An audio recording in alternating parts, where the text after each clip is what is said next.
In this lecture, we will discuss about basics of firewalking. Let us now understand what is a firewalking technique. Firewalking is a network reconnaissance technique that involves sending specially crafted packets to a target network in order to determine what hosts and services are available on that particular network.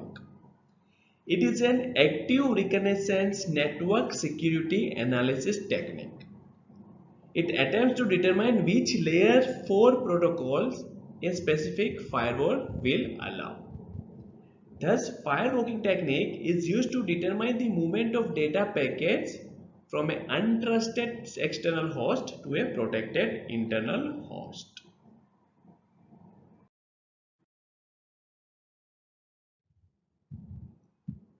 Next question. Which technique is used to determine the movement of data packets from an untrusted external host to a protected internal host?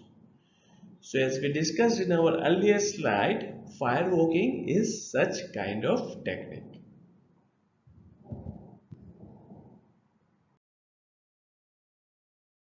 That's all for this lecture. Thanks for watching. If you like this video and want to access the full CEH course, please do check the link available at the description.